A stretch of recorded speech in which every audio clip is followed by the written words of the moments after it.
এই মুহূর্তে সরকারি কর্মচারীদের জন্য উঠে এসেছে একটি দারুণ সুখবর। আর কিছুদিনের মধ্যেই বাড়তে চলেছে 3 থেকে 4% ডিএ। শিক্ষক, সরকারি কর্মচারী এবং পেনশনাররা কবে পেতে চলেছেন এই বর্ধিত ডিএ? সম্পূর্ণ বিষয়টি ডিটেলসে আলোচনা করব। তার আগে চ্যানেলে নতুন হলে চ্যানেলটিকে সাবস্ক্রাইব করুন এবং বেল আইকনটি বাজিয়ে অল নোটিফিকেশন অন করে দিন এই ধরনের ডিএ সম্পর্কিত সব আপডেট ঠিক সময় মতো পেতে। এই কিছুদিন আগেই ইউনিফাইড পেনশন স্কিম নিয়ে একটি বিরাট সুখবর পেয়েছিলেন কেন্দ্রীয় সরকারি কর্মচারীরা। এই মাসে আবার ডিএ বৃদ্ধির সুখবর। এবার প্রশ্ন হচ্ছে, কবে ঘোষণা হতে পারে এই ডিএ বৃদ্ধির?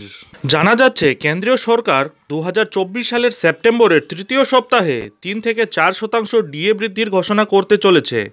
এর ফলে অনেকটাই লাভবান হবেন লক্ষ লক্ষ কেন্দ্রীয় সরকারি কর্মচারীরা। একটি সূত্র থেকে জানা যাচ্ছে সরকার সেপ্টেম্বরের তৃতীয় সপ্তাহে 3 থেকে 4% ডিএ বৃদ্ধি করবে বলে আশা করা হচ্ছে। 3% বৃদ্ধি নিশ্চিত করা হয়েছে, তবে এটি 4%ও হতে পারে। আপনারা সকলেই জানেন 2024 সালের মার্চে যখন ডিএ বৃদ্ধি হয়েছিল তখনও 4% বাড়ানো হয়েছিল ডিএ। এর ফলে 50% পৌঁছে গিয়েছিল মহার্ঘ ভাতার পরিমাণ।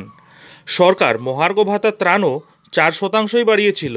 মহার্ঘ ভাতা কেন্দ্রীয় সরকারি কর্মচারীদের দেওয়া হয়, যেখানে মহার্ঘ ত্রাণ পেনশনভোগীদের দেওয়া হয়ে থাকে। ডিএ এবং ডিআর বছরে দুবার করে বাড়ানো হয়ে থাকে এবং তা জানুয়ারি এবং জুলাই থেকে কার্যকর করা হয়।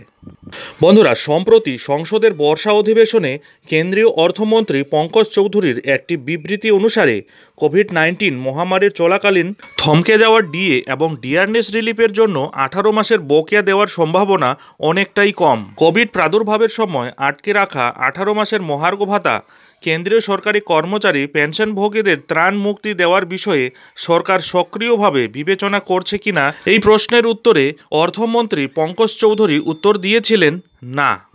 1 জানুয়ারি 2020, 1 জুলাই 2020 এবং 1 জানুয়ারি 2021 কেন্দ্রীয় সরকারি কর্মচারী পেনশনভোগীদের ডিএ ডিআর এর 3টি কিস্তি দেওয়া হয়নি। কোভিড-19 প্রেক্ষাপটে যা অর্থনৈতিক বিপর্যয়ের কারণ হয়েছিল সরকারি অর্থের ওপর চাপ কমানো। বন্ধুরা, বর্তমানে কেন্দ্রীয় সরকারি কর্মচারীরা কিন্তু 50% করে ডিএ পাচ্ছেন। চলতি মাসে ফের 3 থেকে 4% ডিএ বৃদ্ধি পেলে কেন্দ্রীয় সরকারি কর্মচারীদের ডিএর পরিমাণ 50% ছাড়িয়ে যাবে। এমতাবস্থায় অনেকের মনে প্রশ্ন জাগতে পারে, 50% ডিএ কি মূল বেতনের সাথে একত্রিত হবে নাকি আলাদাভাবেই কাউন্ট হবে? বিশেষজ্ঞদের মতে ডিএ 50% অতিক্রম করার ক্ষেত্রে মহার্ঘ ভাতা মূল বেতনের সাথে একীভূত হবে না। অষ্টম বেতন কমিশন গঠন না হওয়া পর্যন্ত এটি চলতেই থাকবে। একীভূতকরণের পরিবর্তে ডিএ 50% অতিক্রম করার ক্ষেত্রে এইচআরএ সহ ভাতা বৃদ্ধির বিধান রয়েছে, যা ইতিমধ্যেই হয়ে গেছে।